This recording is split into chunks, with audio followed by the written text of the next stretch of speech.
tere, hea UX Amsut podcasti kuulaja. Tänaseks teemaks on meil Figma ja ai uuendused, mis Figmasse on tulemas. Ja väga põnev oli eile vaadata siis Figma keynote'i ja sealt tulid lisaks muudele asjadele välja sellised ai olulised edasiminekud, sest Figmas sisuliselt sellised ai võimekused on hetkel puudu, need nüüd järk-järgult tekivad. Täpset tähtaega pole öeldud, millal need võimalused siis jõuavad. Igatahes on võimalik liituda beetaga, selline waiting list on avatud ja ühel hetkel siis on võimalik neid asju ka ise katsetada, proovida. Ja mis siis olid sellised põnevamad leiud, nendele siis täna keskenduks. Number üks asi, ma arvan, on kauaoodatud võimalus tekstist disaini genereerida, nii nagu me oleme harjunud ChatGPT-ga suhtlema.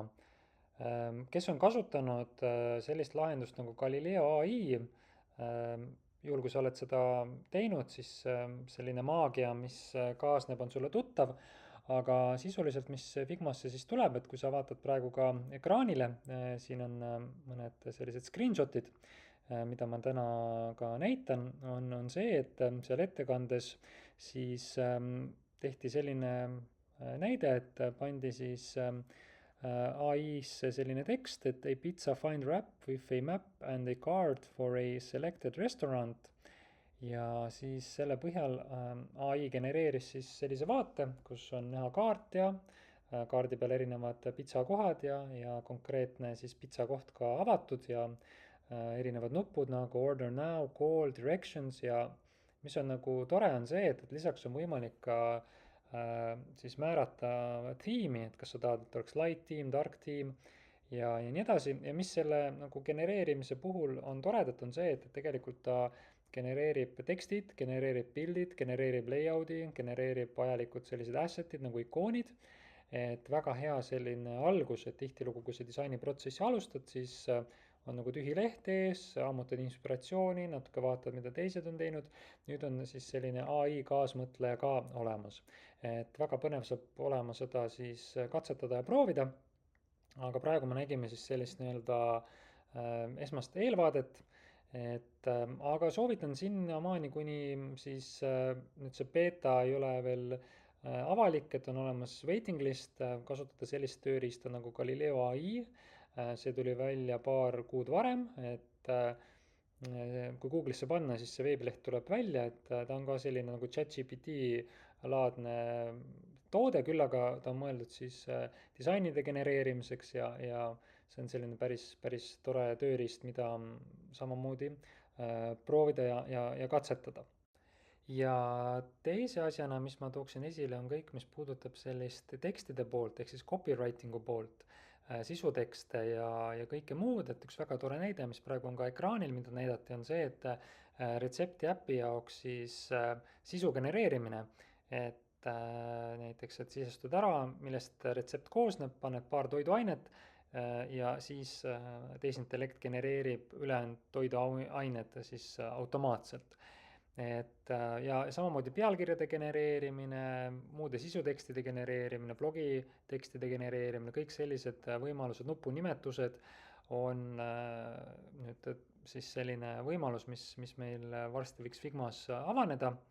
Hästi oluline ongi see, et kui sa nüüd oled siiamaani kasutanud nii-öelda placeholder tekste, et sa oled disainis kasutanud selliseid nagu pseudotekste, lorem ipsumit, siis noh, ChatGPT tulekuga juba seda ei peaks nagu tegema, et tegelikult ChatGPT annab juba päris head tekstid prototüübi jaoks.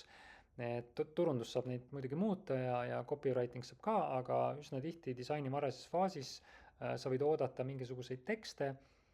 Nüüd tänu ai-le tegelikult on sul võimalik saada üsna head tekstid, võib-olla turundust pärast mõned nagu muudatused, aga sul on mida nagu testida ja alati prototüübi puhul on hästi oluline, kui sa lähed testima, et seal võiksid olla need tekstid nagu mitte sellised placeholder tekstid, aga ikkagi sellised nagu realistlikumad, et siis sa saad autentsemat tagasisidet, kasutaja rohkem süveneb sinna kasutajaliidesesse.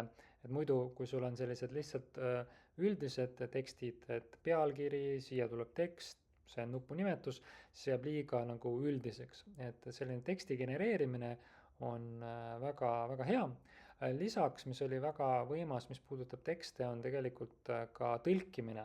Ehk siis, kui sa tahad näha, kuidas see tekst näeb välja näiteks mõnes teises keeles, seal demos näiteks näidati saksa keelt, et siis noh, mingid sõnad ei mahu ära, et saad kohe vaadata, ahah, et võib-olla peaks spacing ut või siis neid vahesid natuke suuremaks tegema, et muidu, kui sul see äpp on mitmes keeles, siis mingid sõnad ei mahu ära, et saad disainis juba sellega arvestada. Et see oli ka üks selline päris tore täiendus, mis meid ootab. Ja kui me rääkisime esimeses punktis sellest, mis puudutab disaini genereerimist, siis eraldi toodi välja ka seda, et on võimalik ka üksikuid pilte genereerida, nagu siin praegu ekraanil on näha, et siis sidrunikook ja sidrunikoogi siis pildivariandid, et paned kirja prompti, et tahad sellist pilti ja siis pilt sulle genereeritakse, noh sarnaselt nagu saab täna ka kasutada teistes pildi genereerimise tarkvarades, aga kuhu poole suund on see, et me võib-olla Figmas me enam nii palju ei kasuta selliseid Unsplash ja muid pildipanga pluginaid, vaid pigem laseme neid pilte genereerida, aga muidugi kõik oleneb väga palju ka sellest konkreetsest use case'ist, et vahel on pildipangast lihtsam leida, kui teha mitu genereerimist.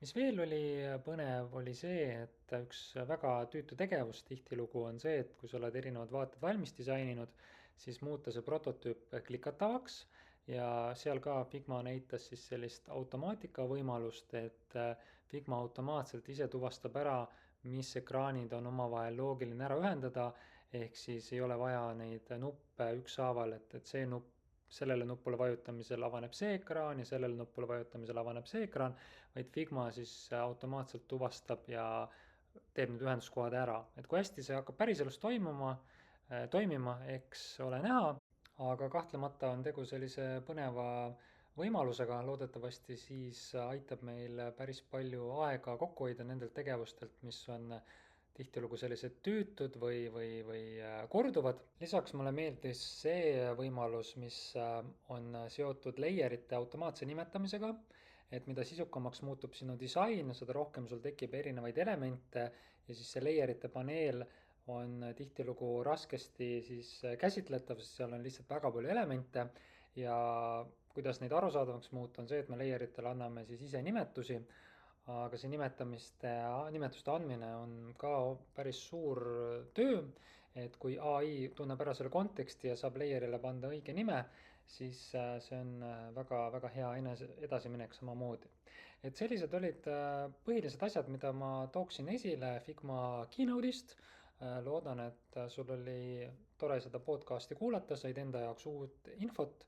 Kui sulle see episood meeldis, siis ole hea, pane sellele like, levita seda, annan teistele ka teada ja kohtume siis järgmises episoodis.